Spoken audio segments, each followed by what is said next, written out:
Bless you.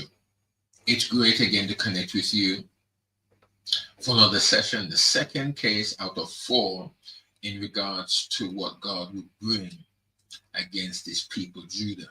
The first case was famine. The second case that God, because of what the wicked people, God's people had done, it was arousing him to send an invasion. Yes, an invasion. Let's read verses 15 and 16 of chapter 14. And it's just on this point that we're looking at. If I unleash wild beasts on the land, and they kill its children and desolate it, so that no one can pass through because of the animals, even if these three men were in it, as I live, says Adonai Elohim the Almighty, they would save neither sons nor daughters, only they themselves would be saved, and the land would remain barren. Now, I want you to notice that in verses 13 and 14, 15 and 16, the word that Adonai uses is not against his people so much now, it's the land. Let me prove that to you. In verse 13, it says, human being, when a land sins against me by dealing treacherously with me, so that I stretch out my hand over it and break up its food supply, sending it famine and eliminating both its humans and animals, even if these three men were in it, wouldn't save them. Yes? Verse 15 says, if I unleash wild beasts on the land, they shall kill its children and desolate it, so that no one can pass through because of the animals, even if these three men, again referring back to Noah, Daniel, and Job, even if these three men were in it as I live, says the Almighty, they would save neither sons nor daughters, only they themselves would be saved, and the land would remain barren. If you notice, it's God doesn't say against the people. He's saying the land. I want you to notice that. We'll address that as we go through, because we've been through two cases already. This one,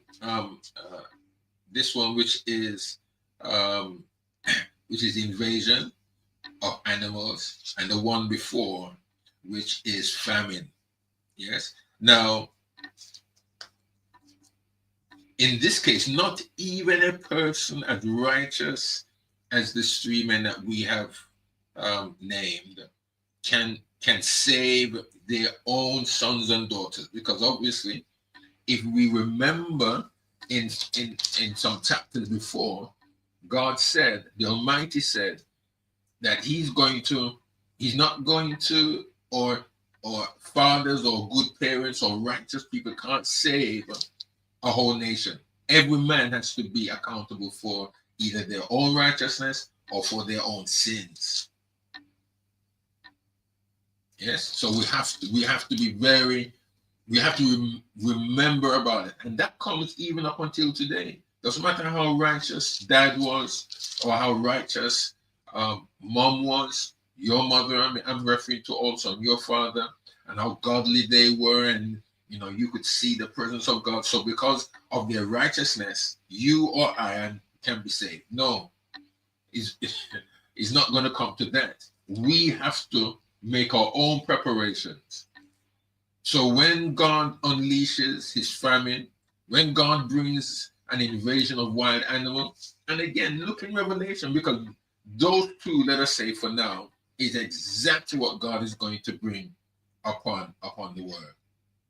And what does Deuteronomy tell us? Well, I'm just mentioning that. If you read around Deuteronomy chapters 30 to the end, you will see that God were reminding them to his prophet Moses, to the leader Moses, telling them that if they cursed, if they were disobedient, that God would bring curses. And what do you think amongst all the curses that God brought would happen? Wasn't these two things part of it? Invasion and famine? Check it out for yourself. You'll understand what I'm saying. just 5 minutes ago. But I just want to be quick on these two things. There are two more cases to be brought, and we will look at that as we go through the third one. The next one that we will look at is war, and the fourth one is going to be plague, war and plague. But at this moment in time, it's just famine and invasion of animals. I don't want to be invaded by animals. I don't want to see no lion in my backyard or a bear coming through my front door. And we can laugh and we can have a good joke about these things. But my friend, if these things happen and we're here, something, my friend, is wrong. We are holding the wrong end of the stick. I certainly don't want to be on the wrong end of God's judgment. May God bless you.